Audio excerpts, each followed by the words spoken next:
జగన్ గురించి జనాల్లో ఏమనుకుంటున్నారు? Jagan super hit man. హ్మ్. ఆయన అంటేనే ఒక బ్రాండ్. హ్మ్.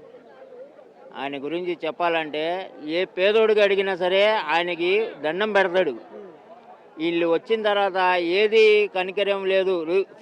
పిల్లలకి ఫీజు రిప్లేస్మెంట్ అని చెప్పి వేశారు కానీ ఒక 100 మంది ఉంటే 10 మందికి వేస్తే అయిపోతుందండి. ఆయనకి చూడండి 100కి 99 మంది పడ్డాయి. ఎవడో ఒకడు ఈ కారణం వల్ల కారు ఉందని అలాగే ఇదైంది కానీ వాళ్ళకు కూడా తర్వాత వేసారు. వీళ్ళు ఆ 10 మంది తప్ప వేరే వాళ్ళకి అనేది ఏమీ వేయలే. వీళ్ళంతటి వరకు వీళ్ళు వేసుకుంటామే అంతేగాని ఎవ్వరికి ఒక్క రూపాయి అనేది ఏ ప్రభుత్వం మా జగనన్న ఇచ్చిన పథకాలన్నీ ఎవడు ఇవ్వలేదన్న. ఇప్పుడు కూడా ఇస్తున్నాం అంటున్నారుగా. 9 సంవత్సరాలు ఆయన పాలన చేశాడే. 9 సంవత్సరాలు పాలన చేసినప్పుడు ఈ పథకాలు అప్పటి నుంచే ఉన్నాయన్నాడు. మళ్ళీ ఎందుకు పెట్టలేదు? అవి ఉంటే కనుక పేదరికం అనేది ఉండేదా పేదరికం అనేది? చెప్పండి, మీరే చెప్పండి. చంద్రబాబు గారు పేదవాళ్ళని కోటీశ్వరులను చేస్తా అన్నారు. ఎంతమందిని చేశారు? ఇంకా అడుక్కోవడం, గుళ్ళు దగ్గర చుప్పలు పట్టుకుని అడుక్కోకుండా ఉంటే చాలు. మేము అడుక్కోకుండా ఉంటే చాలన్నా, ఇలా బతకనియండి మమ్మల్ని అంతే తప్ప కోటేశ్వరులు అవ్వసులా, లక్షాధికారులు అవసరంలా, వందల్లోనే మా బతుకులు ఉన్నాయి. మా బతుకులకి జగన్ అన్న కరెక్ట్. మాకి కేంద్రంలో వాళ్ళే, కింద రాష్ట్రంలో కూడా వాళ్ళే అన్న. కేంద్రం సంగతి మీకు తెలిసిందే, మేము అవసరం లేదు. ఆయన మోడీ గారు ఉన్నంత వరకు ట్రాపింగ్ చెప్ప ఏది చేయడానికి వాళ్ళకి వీలవుదు.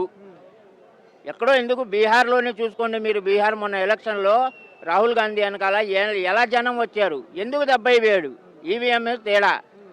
కమిషనర్లు వాళ్ళని వీళ్ళని కొనేయటం ఏంటి? కూడా వాళ్ళే కూటమి ఉంటే మరి జనాలు ఏమనుకుంటారు? జనాలు జగన్ ఓటేస్తారా? ఉరి వేసుకొని చచ్చిపోతారన్న. వాళ్లే కనుక వస్తే, జగన్ అన్న రాకపోతే ఉరి వేసుకొని చచ్చిపోతారన్న జనం. ఏది బతకరన్న. 100 మందిలో 25 మంది ఖచ్చితంగా బతుకుతారు, 75 మంది చచ్చిపోతారన్న.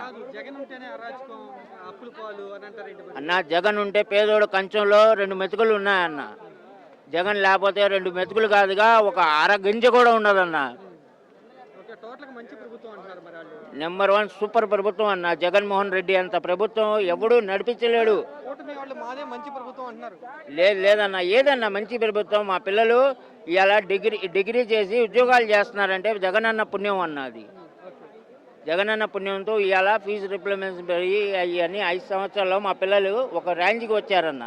అదే ఇవాళకి కూడా ఒక అమ్మాయి ఫీజు కట్టాలి, నేను ఇవాళకి కూడా పడలేదన్న. వీళ్ళు ఎక్కి 2 సంవత్సరాలు అయింది.